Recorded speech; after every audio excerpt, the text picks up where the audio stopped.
Assalamualaikum warahmatullahi wabarakatuh. Selamat sore, selamat sejahtera untuk kita semua. Om Swastiastu, Namo Buddhaya, salam kebajikan. Baik, pada kesempatan kali ini di UTS Metodologi Penelitian Teknologi Informasi dengan kelas IF 701 Prodi Informatika Pelajaran Jarak Jauh S1.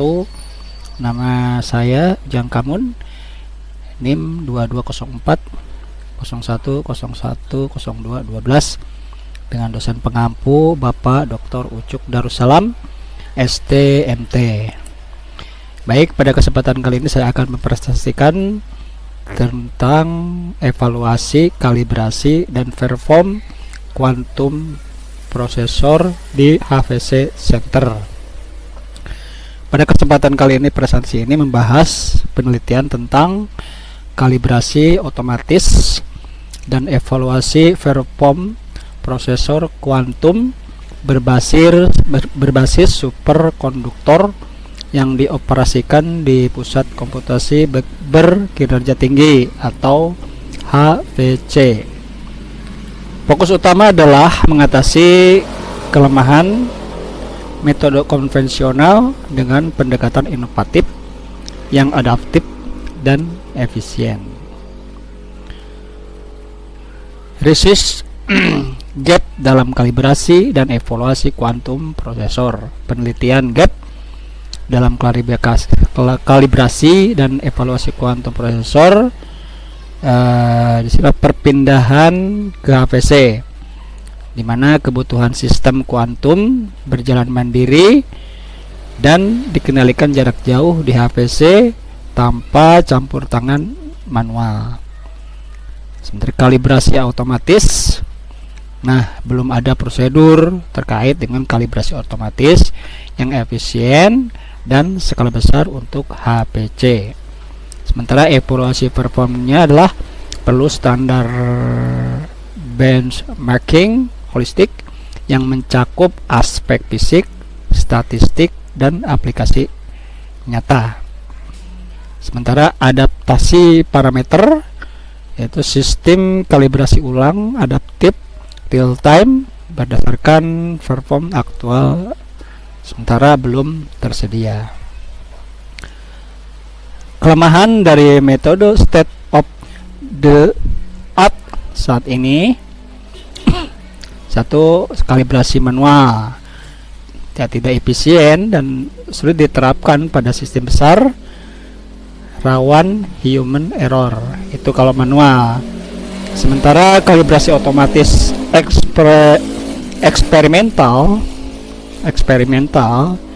sementara belum stabil, lambat, dan belum memanfaatkan AI untuk prediksi. Sementara benchmarking terbatas, metode seperti RB dan QV tidak cukup akurat dan komprehensif.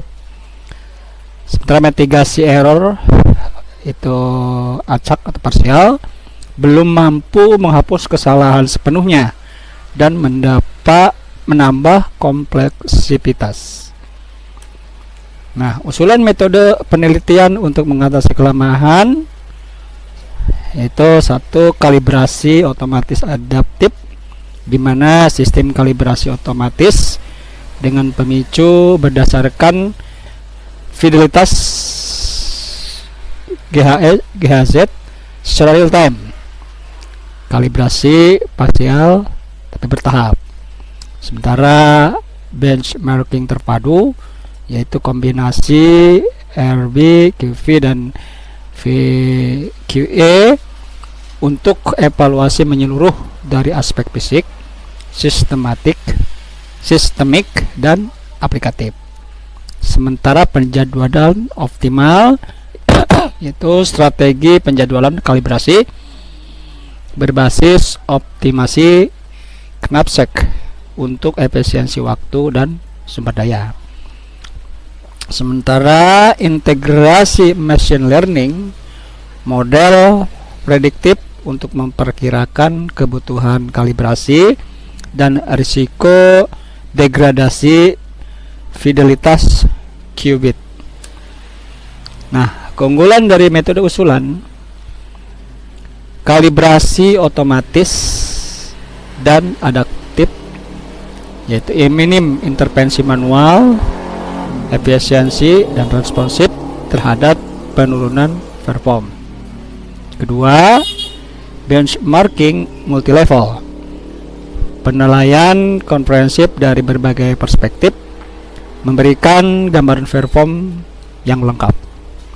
Sementara penjadwalan cerdas. Ketiga, mengelola waktu dan sumber daya kalibrasi secara optimal, meningkatkan uptime sistem. Dan yang keempat, prediksi dengan machine learning, mengoptimalkan keputusan kalibrasi berdasarkan data historis dan pola degradasi.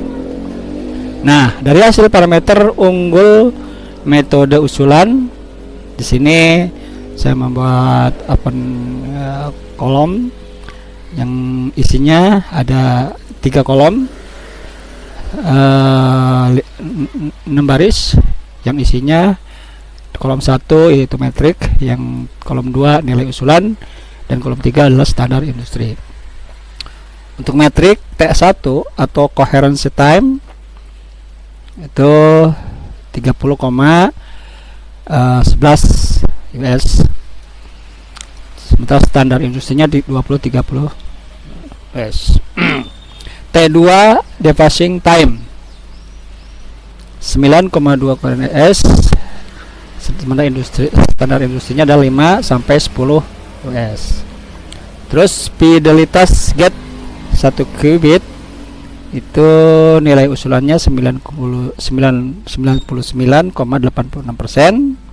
sementara standar industrinya adalah 98-99%. Sementara fidelitas CZ yaitu 2 qubit, nilai usulannya 97,9%, dan standar industrinya itu 90 sampai dengan 96%. Dan sementara untuk metrik fidelitas readout 91,6% meningkat hingga 95 sampai dengan 98% dengan mitigasi, sementara standar industrinya itu 85,9%. Nah, parameter menunjukkan perform yang kompetitif dan unggul dibandingkan metode konvensional, terutama setelah mitigasi error. Nah, terus efektivitas mitigasi error dan kalibrasi adaptif, itu ada mitigasi error, kalibrasi adaptif, dan hasil nyata. Sementara mitigasi error itu fidelitas GHZ-nya meningkat dari 0,52 menjadi hampir 0,80 setelah penerapan mitigasi kesalahan pembacaan. Dan kalibrasi adaptif dipicu berdasarkan penurunan perform aktual, mengurangi downtime dan meningkatkan efisiensi. Sementara hasil nyatanya adalah estimasi energi molekul H2 dengan deviasi 20% dari simulasi ideal, cukup baik untuk sistem NISQ. Nah, terus temuan utama dari penelitian tersebut di atas, satu yaitu implementasi kalibrasi otomatis. Jadi sistem kalibrasi otomatis berjalan tanpa intervensi manual, adaptif berdasarkan nilai fidelitas GHZ. Karakteristik QPU kompetitif. Parameter fisik QPU menunjukkan perform kuat dan stabil untuk aplikasi HPC.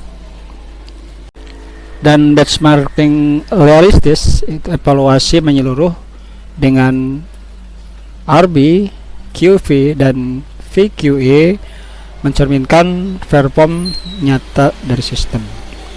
Sementara dari strategi penjadwalan cerdas, usulan penjadwalan kalibrasi optimal membuka jalan untuk sistem prediktif dan hemat waktu.